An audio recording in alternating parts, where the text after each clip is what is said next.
For section 4.8, I'm going to look at question number 14. It wants you to graph the quadratic function. Remember, quadratic functions are equations with an exponent of 2. When you create your table, you just want to make sure that you put parentheses around the value you're substituting in. Notice I need to substitute in for this x here. However, there's a negative sign out in front. There's a squared, a plus, and a 1. So I'm actually going to set this up for each of my problems so that I can easily substitute my value in. So negative parentheses squared plus 1, negative parentheses squared plus 1.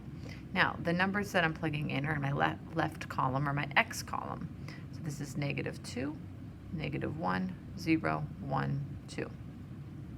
When you substitute these into your calculator, you want to make sure that you do not drop off negative signs and that you use your parentheses.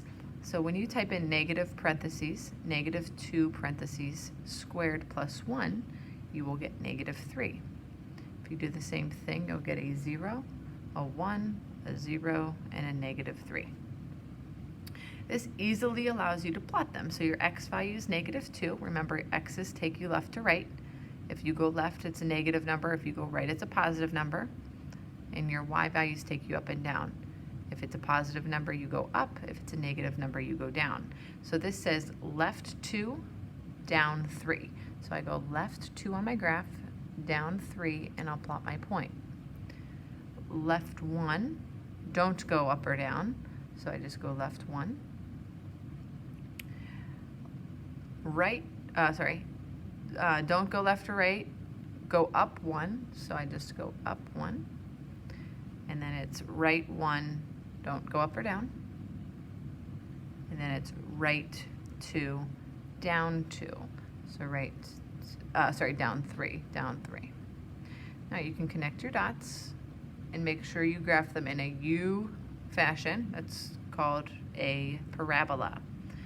Now your vertex is your highest or lowest point. My vertex is my highest point because my U is flipped upside down. And that ordered pair is 0, 1.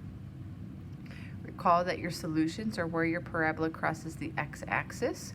Notice I have a dot there and a dot there, and those ordered pairs are negative 1, 0 and 1, 0.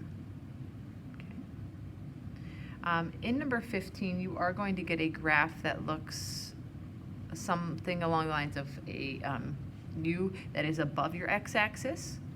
Your vertex is 0, 2, and because your parabola does not cross the x-axis, there are no solutions.